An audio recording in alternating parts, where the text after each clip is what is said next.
बहुत कम लोग ऐसे होते हैं जो अपनी जड़ों से जुड़े हुए हैं। उन्हीं में से डॉक्टर शंकर दत्त जोशी हैं, जो 2021 में दून हॉस्पिटल से वरिष्ठ फिजिशियन के पद से रिटायरमेंट हुए और अपने अलग अलग शिविरों के माध्यम से वे पिंडर घाटी के अलग अलग स्थानों पर निःशुल्क स्वास्थ्य परीक्षण के साथ साथ दवाइयाँ उपलब्ध कराते हैं।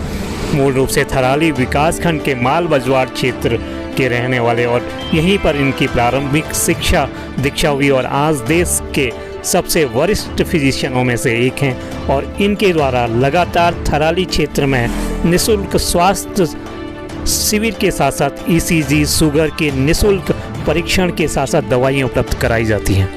याद है कि इससे पहले भी एक इसी नारायणबगड़ और थराली विकासखंड के बीच कुलसारी में एक कैंप लगा था, जहाँ पे डॉक्टर साहब के इस कैंप के द्वारा जो है 367 पेशेंटों को इन्होंने जांचा है।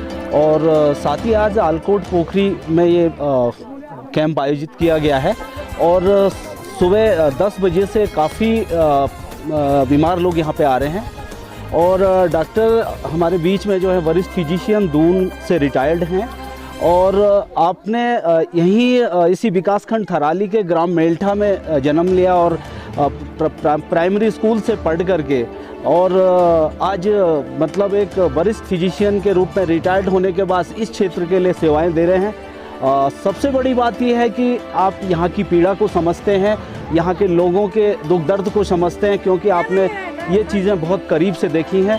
तो आपके मन में रिटायर्ड होने के बाद ये एक जज्बा और जुनून कह सकते हैं वो शुरू हुआ कि अपने क्षेत्र में गरीब लोगों को जो है मैं सेवा दूं इन कैंपों को आयोजित करने के। और साथ ही जो है यहाँ पे एक हमारे बिजलवाण जी हैं जो मुफ्त में दवाइयाँ हमारे पेशेंटों को उपलब्ध करा रहे हैं। और इस कैंप में विशेष तौर पे जिस ईसीजी को करने के लिए यहाँ से कम 60-70 किलोमीटर दूर जाना पड़ता है, वो सुविधा जो है इस कैंप के माध्यम से दी जा रही है।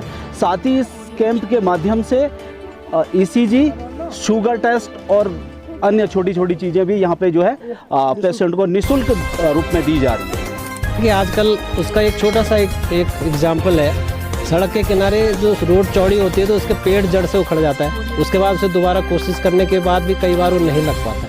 तो जो लोग अपने जड़ों को छोड़ के बाहर चले गए हैं उनसे अनुरोध है कृपया अपने गांव में आएँ और यहाँ पे जो और लोग हैं उनके साथ समय बिताएं। अगर आप बहुत ज़्यादा समय नहीं रह सकते तो कम से कम जो है महीने में, साल में, हफ्ते 2 हफ्ते आकर ज़रूर यहाँ पे रहें और अपने प्रदेश को उन्नत करने में सबकी सहायता करें। मुझे पहाड़ों में लगी है, एक तो खून की कमी का, जो महिलाएं हैं उनमें खून की बड़ी कमी है। दूसरा जो है जोड़ों में दर्द, अक्सर हर लोगों में, ज़्यादातर लोगों में जोड़ों में दर्द है, मांसपेशियों में दर्द है।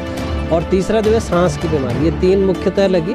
लेकिन आजकल मैं पिछले जो 2-4 महीने से कैंप कर रहा हूँ उसमें मैं देख रहा हूँ कि जो 60 साल या उससे ऊपर है उनका ब्लड प्रेशर भी मेरे को बहुत ज़्यादा देखने को मिल रहा है। तो ये मुख्यतः ये बीमारियाँ हैं। सबसे पहले बात करें खून की कमी की, तो उसमें मैं ये बताना चाहता हूँ कि खाने का विशेष ध्यान रखें।